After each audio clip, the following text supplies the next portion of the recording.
Hi, I'm Maddie. Hey, I'm Nate Fisher. And I'm Anna. Hi, nice to meet you. Okay, so can you tell us about the Iraqi community in Minneapolis and how Iraqi Voices got started? Sure. Well, the Iraqi community is mostly fairly new to Minneapolis. There's a few thousand in the Twin Cities area now.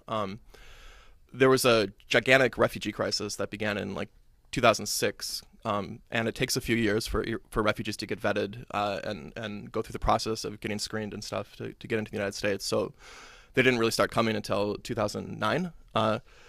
So since 2009, about 3,000 have come, and they're mostly sort of like middle class professionals, people who were doctors or engineers back in their home country. And I had made a film in 2010 about Iraqi refugees in Syria and Jordan, and so I kind of knew about the population a little bit. And there's an organization in Minneapolis called the Iraqi-American Reconciliation Project. So we worked together to do this sort of workshop model to make films with local Iraqis to tell their stories and introduce themselves to other Minnesotans.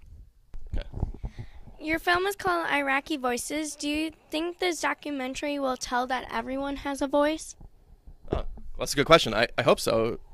That's exactly the point of the documentary. It's to, yeah, exactly. I really hope that shows that everyone has a voice. I hope that people see that Iraqis have more in common with other Minnesotans than they do differences, and that there a lot of similarities, and people have sort of commonalities in their stories all around the world.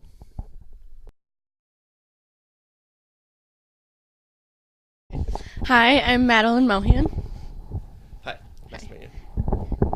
And I'm Annie. Nice to meet you. Nice to meet you. And we're from the Cotter News. Cool.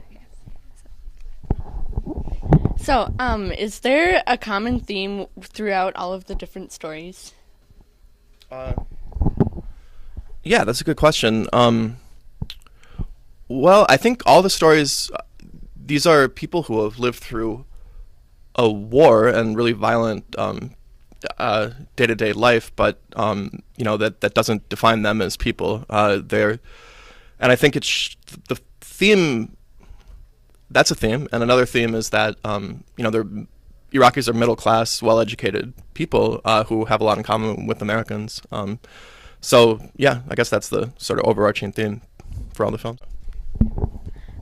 So we hope to share this video with classmates. What would you like to tell them? Classmates?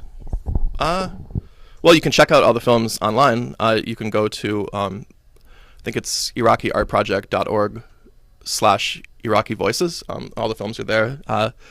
But yeah, I guess people, students who are interested in journalism or film, it's, you're shooting on an iPhone, which is stuff that people use in the field. I mean, people are shooting on GoPros and the iPhone, so you guys have the tools you need, and it's really easy to make a documentary. So I would say, go for it if that's something that you feel like doing. So what was your favorite story, or most like the story you think you'll remember for the rest of your life? With these films? Geez. That's a good question. Well, one of the stories it's a little sad, but it's about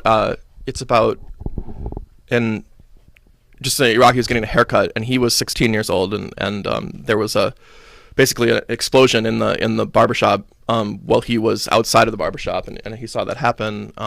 And he lives in Minnesota now, and he's a normal kid in his 20s, and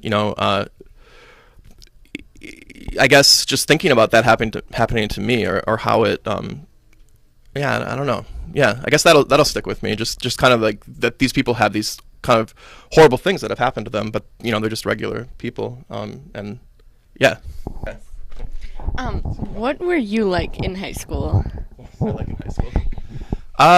Well, I was a lot louder than I am now. It doesn't come across probably in the interview, but I'm actually, I think, pretty shy, introverted now. But I was definitely an extrovert in high school, so that can change. I asked a lot of questions. I think on field trips, especially, I would like in my head, I thought to myself, I'm going to try to ask a question every time we go on a field trip, and I didn't think I would become a documentary filmmaker, but looking back, that's actually what really kind of prepared me to be one. So you never know what's gonna be useful in your life. So, then how did you get into filmmaking and decide to go with making films? You know, I was a political science major for my undergrad, and then I went to film school, but I've always been interested in politics, but working, for a campaign or trying to do elections and stuff like that just seemed kind of boring to me. And, being a reporter or working for, a newspaper also appealed to me. But, I don't know. I like the idea of working for myself and being able to have creative control over stuff. And, it's not the most lucrative job, but it's really fun. I mean, I wake up and, every day when I work, I really enjoy it. So, yeah. Does that answer your question? Yeah. Is there a specific message that you want people out there in the world to know?